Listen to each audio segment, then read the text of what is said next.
Hello बच्चों, let's read the question. The question says the reflection coefficient capital R for a certain barrier tunneling problem is 0.80. The corresponding transmission coefficient T is. तो इस question को solve करने के लिए हम directly जो concept use करेंगे, जो की कॉन्सेप्ट हम यूज करने वाले हैं, तो वो होगा the concept of barrier potential. एक बैरियर पोटेंशियल क्या होता है उसको हम समझेंगे तो हम इस क्वेश्चन को सॉल्व कर सकते हैं। तो बैरियर पोटेंशियल बेसिकली एक क्वांटम मैकेनिकल सेटअप है जहां पर हमारे पास, लेट अस अज्यूम कि ये अगर हमारा ग्राउंड स्टेट है, ठीक है, इफ दिस इज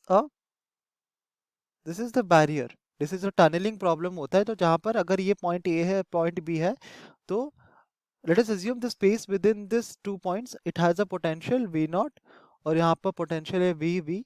ठीक है, तो अगर हमारे पास एक पार्टिकल आ रहा है, ठीक है, और ये पार्टिकल इस टनल की तरफ की इस पोटेंशियल बैरियर, तो यहाँ पे जो बैरियर होता है वो हमारा पोटेंशियल होता है। पोटेंशियल एक बैरियर की तरह एक्ट करता है। तो अगर हमारा पार्टिकल का जो काइनेटिक एनर्जी है वो उस इस हमारे एग्जिस्टिंग पोटेंशियल से ज्यादा हो, तभी जाके वो इस बैरियर को क्रॉस करके दूसरे साइड को पहुंच सकता है।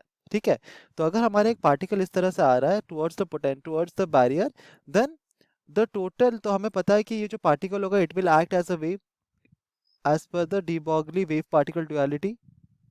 तो ये जो वेव है, तो इस वेव का कितना अमाउंट के कितना परसेंटेज ट्रांसमिट करेगा थ्रू दिस बैरियर, ट्रांसमिट करेगा और दूसरे साइड की तरफ पहुंचेगा, और कितना रिफ्लेक्टेड बैक हो जाएगा, उसके बीच में जो रिलेशन होता है वो होता है coefficient of transmission plus coefficient of reflection should be equal to 1।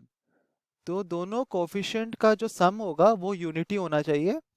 तो अभी क्वेश्चन में हमें दिया गया है कि the coefficient of reflection, reflection coefficient are दिया गया है टू बी इक्वल टू 0.80।